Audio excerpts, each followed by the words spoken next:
में आज बात करेंगे ऑपरेशन सिंदूर, जिसे अभी अपने ऑब्जेक्टिव को तो पा लिया, अपने लक्ष्य को तो पा लिया, लेकिन इसके बाद कैसे सेना की तैयारी दिनों दिन बढ़ती जा रही है।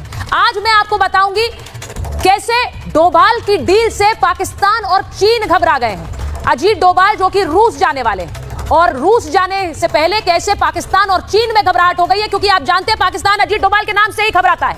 अब अजीत डोभाल रूस जा रहे हैं और वहां से जो हथियार लेकर आएंगे उससे पाक और चीन में सनसनी मची हुई है। भारत की यह तैयारी क्या दिखाती है, आज इसकी बात महाभारत में करूंगी। इसी के साथ साथ आपको यह भी बताऊंगी कि कैसे पाकिस्तान पर एक और स्ट्राइक होने वाली है।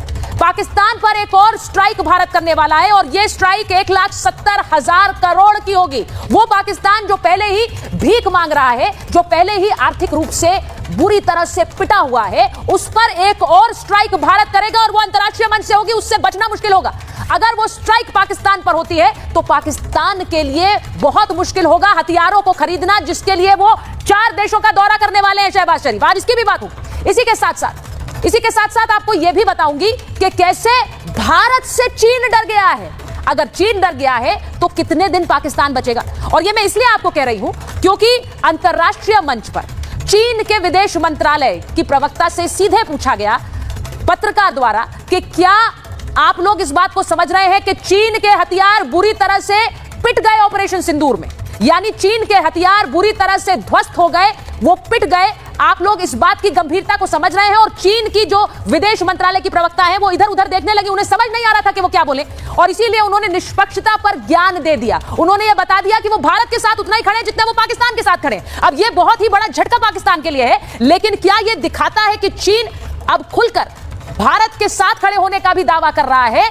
क्या चीन पाकिस्तान के साथ तो खड़े होने की बात करता है, लेकिन अंतर्राष्ट्रीय मंच पर वो भारत से डरा हुआ है? आपको सुनवाती हूं कैसे पत्रकार ने सबके सामने ये इस बात की पोल खोल दी कि पाकिस्तान में चीनी हथियार बुरी तरह से ऑपरेशन सिंदूर में पिट गए।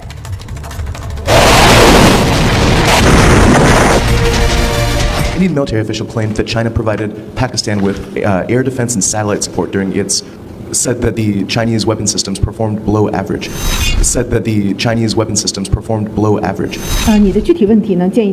भारत और पाकिस्तान दोनों ही चीन के महत्वपूर्ण पड़ोसी हैं। चीन दोनों देशों के साथ संबंधों को बहुत महत्व देता है। चीन ने हमेशा एक निष्पक्ष स्थिति बनाए रखी है।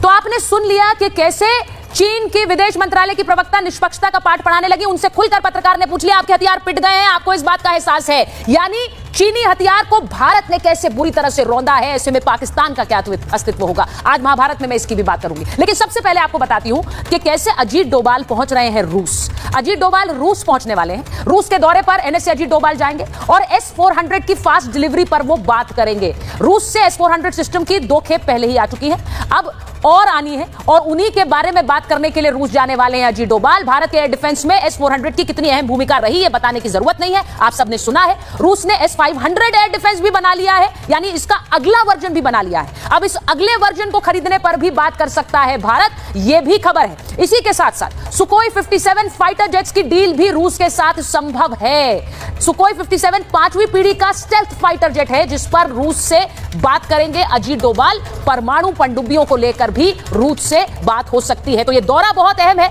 यह सुरक्षा मामलों की 13वीं बैठक है जो रूस में होने वाली है। 27 से 29 मई को यह बैठक होगी और अजीत डोभाल इसमें जाने वाले हैं। इस खबर से कैसे पाकिस्तान और चीन में हड़कंप मचा हुआ है, इसी की बात आज करूंगी। इसी के साथ साथ आपको यह भी बताने वाली हूं, इस बात को समझिएगा कि भारत में अपना जो एक हथियारों का बेड़ा है उसे बढ़ाने के लिए भारत कैसे काम कर रहा है, उधर पाकिस्तान क्या कर रहा है वो भी आपको बताऊंगी। भारत को इस साल 12 तेजस MK1A मिलेंगे क्योंकि HAL अगस्त से तेजस MK1A की डिलीवरी करने वाला है। तेजस MK1A 4.5 पीढ़ी का फाइटर जेट है और अमेरिकी इंजन मिलते ही इसकी डिलीवरी भी शुरू हो जाएगी। आप समझिए कि भारत को 12 सुखोई 30 MKI फाइटर जेट्स भी मिलेंगे और नागपुर की जो यूनिट है वहां पर सुखोई 30 MKI का यह निर्माण चल रहा है। और आप मानिए कि एयरफोर्स को इन विमानों की डिलीवरी बहुत जल्द मिलने वाली है। यानी भारत की तरफ से एक तरफ अजीत डोभाल रूस जा रहे हैं और दूसरी तरफ भारत का स्वदेशी हथियार भंडार भी कैसे भारत की सुरक्षा जरूरतों को पूरा करने में अपनी तरफ से योगदान दे रहा है। लेकिन इसी के साथ साथ जहां हथियारों का बेड़ा बढ़ रहा है, वहीं पाकिस्तान पर हर संभव स्ट्राइक हो रही है। आपको आज बताती हूं कि कैसे पाकिस्तान पर एक ऐसी आर्थिक स्ट्राइक करने की तैयारी में है भारत, जिसमें पाई पाई के लिए मोहताज हो जाएगा पाकिस्तान। यह रिपोर्ट देखिए।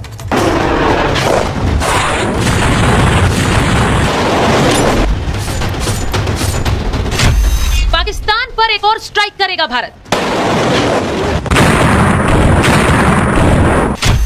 ठाट बाट छोड़ो, पाकिस्तान का हुक्का पानी भी हो जाएगा बंद। पाकिस्तान को समझ आएगा कि पंगा लेने का क्या होता है अंजाम। जब तक तोड़ेंगे नहीं, तब तक छोड़ेंगे नहीं। यही इन दिनों भारत पाकिस्तान के साथ कर रहा है।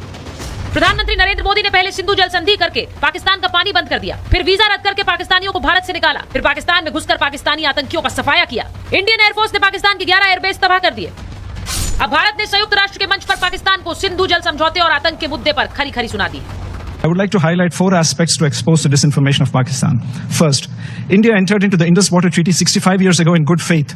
The preamble of the treaty describes that the treaty was concluded in a spirit of goodwill and friendship.